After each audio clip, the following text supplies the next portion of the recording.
Hello everyone! I've already shown you one wild game today, so I thought why not another? And which chess player better for this occasion than Mikhail? And this game was played in 1971. It was played in Estonia, in Tallinn, hence the name of the game, Tallinn. And Mikhail is playing against the Estonian Grandmaster Andres Vooremaa. And this game is, it's not only complicated, it definitely deserves an applause, at least. So let's see this game. We have e4 by Tal and c5, the Sicilian defense. Knight to f3, e6, d4, c captures on d4, knight captures on d4, and now knight to c6, the Taimanov variation. Knight to c3, and now queen to c7, the Bastrikov variation of the Taimanov. Bishop to e3, a6, bishop to d3, knight to f6, and Tal castles. And we have bishop to d6. And if you look at this position, okay, black is threatening to capture the pawn on h2 with check, and well, the usual move here would be g3 or maybe even h3, but Tal already starts playing for the crowd, and he goes king to h1, saying, sure, grab my h2 pawn, but you will not grab it with tempo. But black, of course, doesn't capture, as this doesn't really achieve anything. He plays a stronger move, he plays h5. We have f4 by Tal, and now knight to g4. Threatening this, bishop on e3, and also kind of provoking Tal to play h3, but of course Tal isn't interested in this. We have queen to f3, and now black captures this dark square bishop. Knight captures on e3, and queen captures on e3. And it's interesting here that, okay, black does have a bishop pair, but black just spent, he spent three moves with this knight. Knight to f6, knight g4, and knight e3. And that was a pretty good knight, especially while the knight was on g4. And after trading this knight, he's left with this bishop on c8, which is, far from developed. So we have queen to b6, now pinning this queen here, since the queen on e3 is unprotected. And Tal plays knight c to e2, now adding protection to that d4 knight.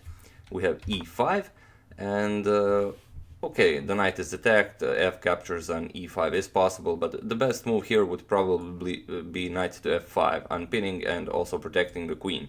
But again, Tal plays for the crowd, as Tal loves that roar of the crowd, and he plays queen to g3.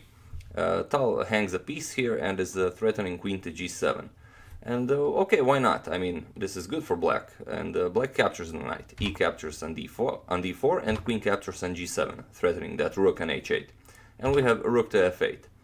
Tal plays e5, now attacking that bishop to e7, and of course Tal pushes f5. And this is a classic position when you play against Tal. You start seeing ghosts. And black is actually okay in this position, and simply capturing the pawn on b2 would be, sufficient to continue the game. But black starts defending against threats that simply aren't there. For example, f6 looks dangerous, but it's really not. And black plays f6 himself to stop this. And this is, feeding Tal exactly what he wants. And he plays a knight to f4. And, what's the idea of knight f4? You will see. Black plays rook to f7, attacking the queen, and here we have a vintage Tal move. He plays e captures on f6, now offering his queen to black. And let's see what happens if the queen sacrifice is accepted. If rook captures on g7, then f captures on g7, threatening pawn to g8 queen, king to f7, and now f6 with an attack on this bishop.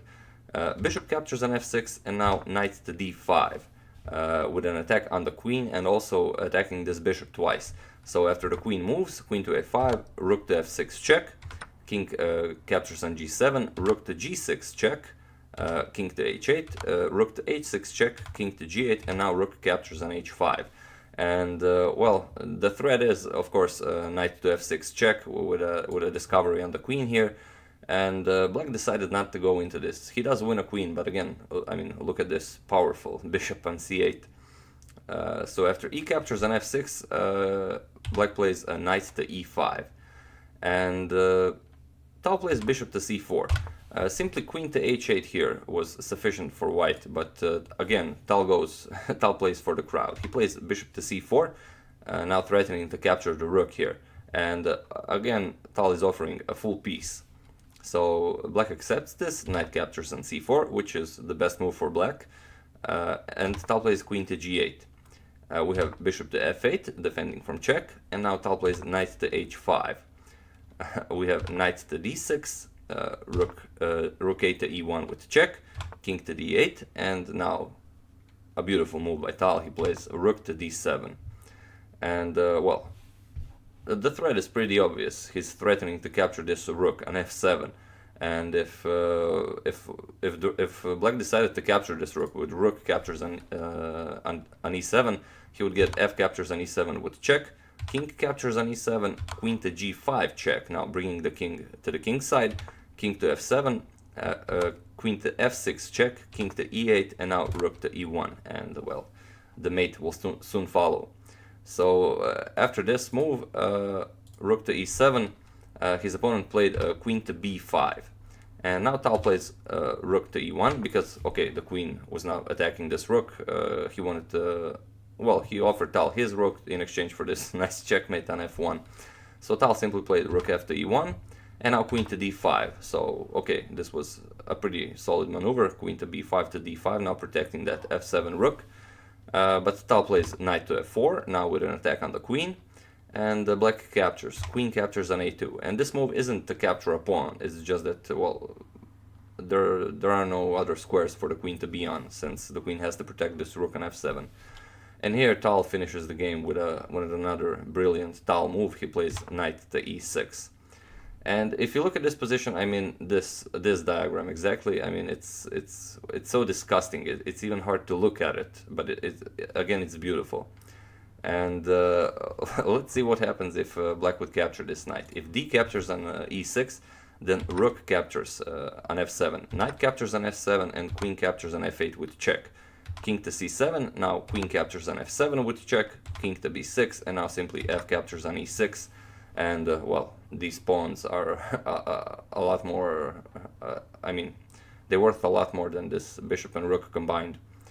So after this knight to e6 move by Tal, his opponent was probably already sick of playing this game, and he decided not to go for this, but to go for queen captures on e6. So Tal played f captures on e6, we have rook to f6, and now Tal ends the game instantly with rook to f7, threatening, well, to capture the bishop if rook captures, for example, I don't know, if the rook is captured with knight captures on f7, then simply e7 check, and well, this is all over. For example, king c7, and Tal gets another queen. But after rook to f7, his opponent was probably even glad to resign this game. So yeah, a beautiful game by Tal, and definitely a wild one, and one of the more complicated games played by Tal I've seen, and I've seen a lot of them. So yeah, that's it for this video. Thank you all for watching. As usual, you can check 2 of my previous videos here, and I'll see you soon.